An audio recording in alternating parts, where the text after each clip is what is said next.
তো আসসালামু আলাইকুম গাইস, আমি চলে এসেছি। আজকে আমরা যাচ্ছিলাম একটি রেস্টুরেন্টে, মানে অ্যাকচুয়ালি এটা অনেক লং স্টোরি। আসলে বাসার সবাইকে বলে এসেছি কাছাকাছি একটা পার্কে যাচ্ছি, কিন্তু আমি আর আমার খালামণি সেটা করিনি, চলে যাচ্ছে একটু দূরে একটু রেস্টুরেন্টে খেতে। এই জন্য আমরা অটোতে উঠে পড়েছি। তো আসলে আমরা এসেছিলাম খুলনার দৌলতপুরে, এবং এখানে আমরা সেভেন সেভ মানে বর্তমানে মোনা স্টোরের নিচে অনেক ধরনের রেস্টুরেন্ট আছে, সেটাই দেখতে এসেছিলাম। আর এই দেখো কাকে পেয়ে গেলাম, এনাকে দেখে তো আমার অন্য কোনো গান মনে পড়ে গেল। তো যাই হোক, এখানে দেখো অনেক ধরনের রেস্টুরেন্টই আছে। এখন আমরা ভাবছিলাম কোনটায় যাব। পরে মামনি বলল উপরতলা একটা বড় আছে রেস্টুরেন্ট আছে, তো ওইটায় যাওয়া যাক। তো আমরা সেই অনুযায়ী রেস্টুরেন্টে গেলাম। এটার নাম হলো আরহাম ক্যাফে। এবং আমরা ঢুকে পড়লাম এবং কি কি অর্ডার করব তাই নিয়ে 1 ঘন্টা ডিসকাস করতেছিলাম। তারপরে ফাইনালি অর্ডার করলাম যে পাস্তা এবং চাউমিন। আর সবচেয়ে বড় কথা হলো যে খাবারটা আসার পর আমরা মানে এতটাই লেট হয়ে গেছিলো যে তাড়াতাড়ি খাওয়ার জন্য খাবারের ভিডিও করতে পারি নাই। জাস্ট খাবারের ছবি। আর এই দেখো রেস্টুরেন্টের চারপাশটা দেখাচ্ছিলাম, বেশ সুন্দর এবং অ্যাস্থেটিক।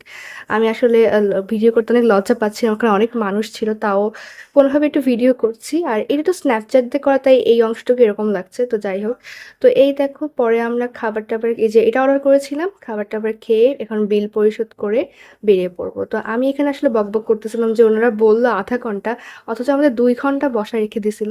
বসায় রেখে তারপরে আমি ফাইনালি বকবক করতে, করতে মানে নিচে নামছিলাম। তো যাই হোক, মনে একরাশ ভয় নিয়ে ভাবছিলাম যে বাসায় যেয়ে কি হবে। সন্ধ্যা তো হয়ে গেল, আমরা দুটো মেয়ে এসেছি।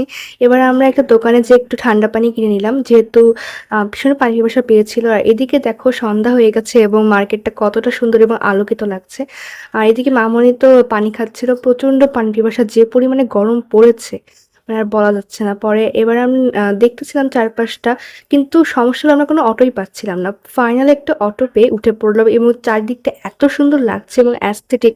আমি না এরকম একা একা কখনো আসি নাই। তো তারপরে আমি বাসায় চলে এসে এই দেখো চলে আসলাম রাতের বেলা মুখ টুক ধুয়ে স্কিন কেয়ার করতে।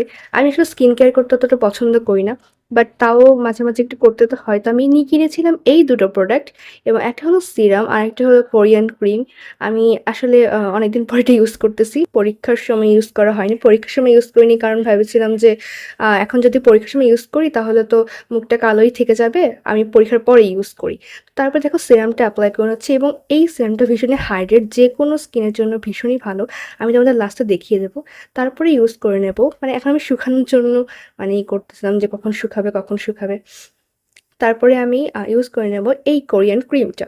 ভীষণই ভালো, বিশ্বাস করো। একদম ইউজ করার পর কোরিয়ানদের মতো স্কিনটা এতটা বেশি গ্লো করে। এটা একটা নাইট ক্রিম, এবং নাইটে প্রতিদিন সিরামটা ব্যবহার করার পর এটা তুমি ইউজ করতে পারো। এবং ক্রিমটা অনেক ভালো। আমি দেখো ইউজ করে নিচ্ছি এবং এখানে ভালোভাবে ম্যাসাজ করে নিচ্ছিলাম। বিশ্বাস করো, এটা এতটা সুন্দর, স্কিনটা লাইট লাগে।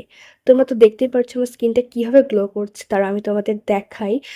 আলোর সামনে যেয়ে দেখো স্কিনটা কি পরিমাণ গ্লো করছে। আমি তো জাস্ট মানে এটা এত আমেজিং। এই দেখো, এটা হলো দাবো কোম্পানির একটি ক্রিম, আর এটা হলো গ্রোমের সিরাম। তো আজকে এই